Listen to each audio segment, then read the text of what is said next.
श्री राम भगवान विष्णु के अवतार थे। वाल्मीकि रामायण के अनुसार श्री राम एक अति बलशाली अलौकिक योद्धा थे और वहीं परशुराम जी भगवान विष्णु के अवेशावतार थे। महाभारत के वन पर्व में तीर्थ यात्रा पर्व आता है। उसमें महर्षि लोमाश युधिष्ठिर को एक वृत्तांत बताते हैं कि कैसे एक बार श्री राम और परशुराम जी युद्ध की स्थिति में आ गए थे। आगे क्या हुआ था, आइए जानते हैं महाभारत के इस पर्व के जरिए। आप सबको हमारा नमस्कार। आपके अपने चैनल ओम गणपति में आपका स्वागत है। अगर आपने अभी तक हमारे चैनल को सब्सक्राइब नहीं किया है तो जल्दी से कर लें और बेल आइकन दबा दें ताकि हमारे हर वीडियो की जानकारी आपको सबसे पहले मिले। राजा दशरथ के यहाँ साक्षात भगवान विष्णु श्री राम के रूप में अवतीर्ण हुए थे। उनके अवतार का मुख्य उद्देश्य पापी रावण का विनाश करने का था। महान कर्म करने वाले श्री राम का भारी पराक्रम सुनकर परशुराम जी उन्हें देखने के लिए उत्सुक हो गए और वह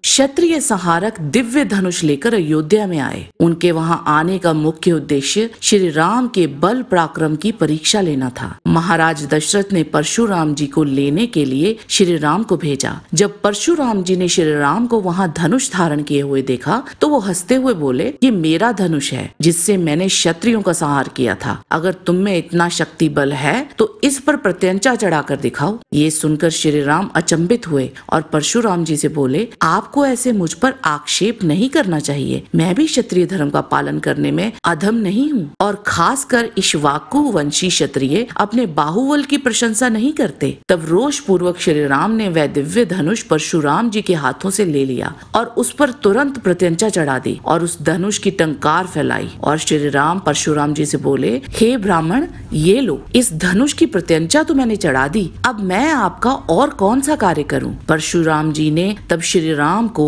एक वाण दिया और उनसे बोले, यह इस धनुष पर रखकर कान तक खींच कर दिखाओ। यह सुनकर श्री राम क्रोधित हो उठे और परशुराम जी से बोले, तुम तो बड़े घमंडी हो, तुम्हारी कठोर बातें सुनकर भी तुम्हें क्षमा कर रहा हूँ। तुमने क्षत्रियों को जीतकर विशेष तेज प्राप्त किया है, निश्चय ही इसीलिए तुम मुझ पर आक्षेप कर रहे हो। लो, मैं तुम्हें ये दिव्य दृष्टि देता हूँ जिसके द्वारा तुम मेरे यथार्थ स्वरूप का दर्शन कर सकोगे। तब परशुराम जी ने श्री राम जी के शरीर में 12 आदित्य, 8 वसु, 11 रुद्र, साध्य देवता, मरुद्रन, पितृगण, अग्निदेव, नक्षत्र, ग्रह, गंधर्व, राक्षस, यश, नदियां, तीर्थ, ऋषि, देव ऋषि, संपूर्ण समुद्र पर्वत, उपनिषदों सहित वेद, यक्ष, साम और धनुर्वेद, इन सभी का चेतन रूप धारण किए हुए प्रत्यक्ष देखा। बादल, वर्षा और विद्युत का भी उन्होंने श्री राम के भीतर दर्शन किया। तब भगवान विष्णु रूपी श्री राम जी ने उस बाण को छोड़ा। बाण के छूटते ही जैसे संपूर्ण पृथ्वी कांप उठी, आकाश में बिजलियां कड़कड़ाने लगी, तेज हवाएं चलने लगी। श्री राम जी की भुजाओं से निकला वे प्रज्वलित बाण परशुराम जी को व्याकुल कर केवल उनके तेज को छीनकर वापस लौट आया। श्री राम के उस बाण ने